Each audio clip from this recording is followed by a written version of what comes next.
ஒரு அழகான கிராமத்தில் ஒரு சிறிய குடிசை வீடு. அதில் ஒரு பாட்டி பேரனோடு வசித்து வந்தாள். அடுத்த நாள் விநாயகர் சதுர்த்தி.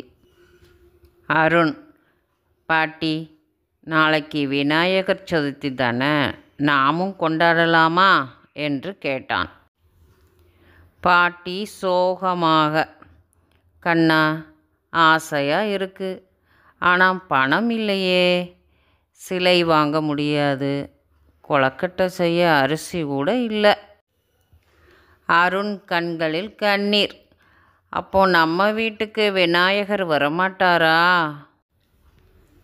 பாட்டி அன்போடு தலையை தடவி, இல்லை தம்பி, மனதால் கும்பிட்டாலும் விநாயகர் கேட்பார். அவர் பிள்ளைகளுக்கு எப்பொழுதும் அருகில்தான் இருப்பார். பாட்டி சொன்னதை கேட்ட உடனே அருணுக்கு ரொம்ப சோகமாக ஆயிட்டான்.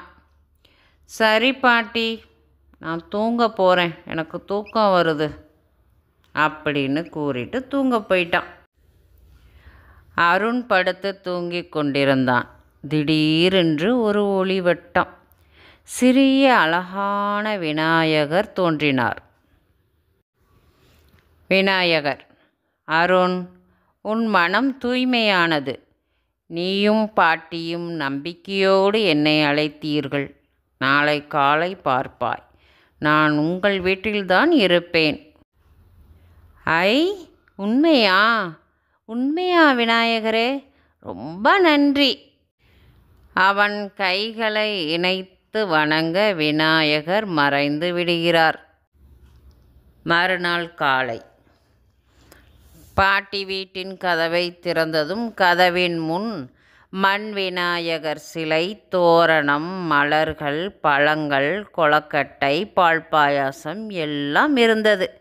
பாட்டிக்கு ஒரே அதிர்ச்சி. கண்ணா, அருண், இங்கே வா, இங்கே வந்து பாரு, இதையெல்லாம் யார் இங்கே கொண்டு வந்து வச்சாங்க அப்படின்னு பாட்டிக்கு ஒரே அதிர்ச்சி. அருண் சிரிச்சுக்கிட்டே சொன்னான், பாட்டி,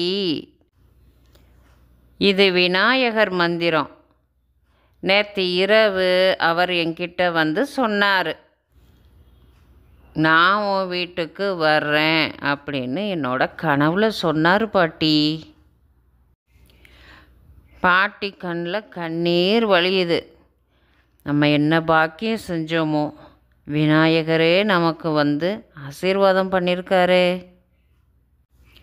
பாட்டிக்கும் அருணுக்கும் ரொம்ப சந்தோஷம். விநாயகர் சிலையெல்லாம் எடுத்து வச்சு பூஜைக்கு தயாரானாங்க. ஆரத்தி கட்டினா அருண். பாட்டி, விநாயகர் சின்ன சின்ன குழந்தைங்கள ரொம்ப பாசமாக பார்க்குறாரு போல. ஆமாம் ஆமாம், அவர் பிள்ளைகளின் சிரிப்பைத்தான் தன் சங்கீதம் மாதிரி கேட்பார். பாட்டியும் பேரனும் பிரசாதத்தை சாப்பிட்டுட்டு பக்கத்தில் இருக்கிறவங்களுக்கும் கொடுத்து நடந்ததை சொல்லி சந்தோஷப்பட்டாங்க. பாட்டி, அடுத்த வருடம் நாமே சேமித்து சிலை வாங்கலாம். ஆனால் இந்த வருடம் விநாயகர் தான் மந்திரம் காட்டிட்டாரு. பாட்டி, சரி கண்ணா, ஆனால் மனம் தூய்மையாக இருந்தால் தான் அதிசயம் எப்பொழுதும் நம்ம வீட்டில் நடக்கும். பக்தி இருந்தால் விநாயகர் எப்பொழுதும் அருகில் இருப்பார்.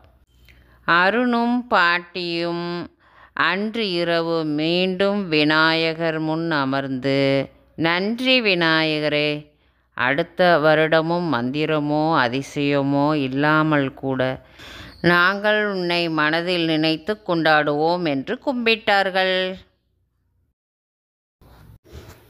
ஃபர்ஸ்ட் டைமாக எங்கள் சேனலுக்கு வந்தவங்க சப்ஸ்கிரைப் பண்ணி சப்போர்ட் பண்ணுங்கள்.